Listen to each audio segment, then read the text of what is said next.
Seems incapable of standing up in this House and explaining his $50 million pork spree in Muskoka. It's so bad that he's got his friend, the Foreign Affairs Minister, claiming that the Muskoka gravy train was developed by public servants. It's simply not true. The Auditor General's report is clear, and I'll quote, "Senior officials said their input was never sought.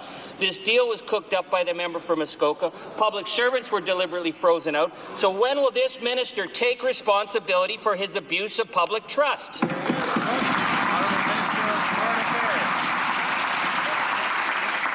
Because the member opposite says something doesn't mean it's true.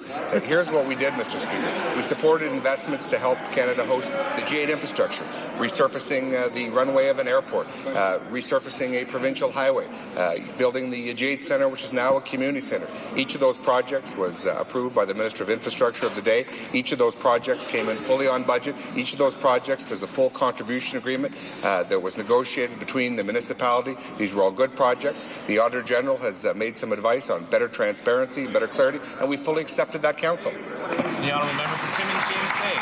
Mr. Speaker, there's a number of disturbing elements to this scandal. First, of course, is this minister's flagrant abuse of the public trust. And the second, now that he's been caught, the way he hides behind the Foreign Affairs Minister. But given the sheer scale of this dubious spending, the fact that he's in Treasury Board, how can we trust this minister? It's like putting Dracula in charge of the blood bank. Where is the accountability and where is the transparency?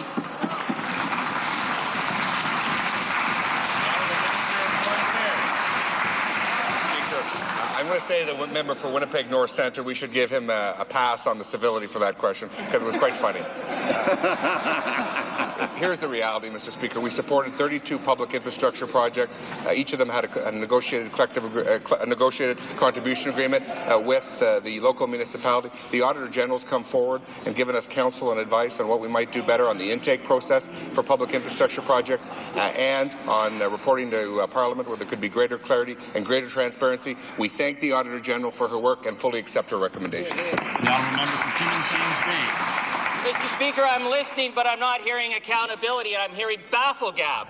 So since the member for Muskoka can't stand up and defend his actions, I'll turn to his friend and I'll ask him, why did he allow this minister to cook up this deal, to bypass all the checks and balances? Why did he allow $50 million in border infrastructure to be divvied up by the three amigos, the mayor, the minister, and the hotel manager? And since the member for Muskoka won't apologize to this House, will he take responsibility and will he apologize to the Canadian people for his partner's misuse of public funds?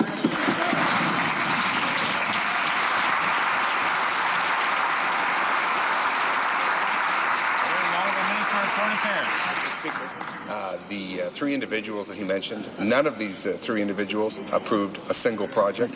All of the projects were approved by the Minister of Infrastructure, by me. All 32 projects are for public infrastructure projects, things like paving provincial highways, things like constructing new runway, things like community centre, Mr. Speaker.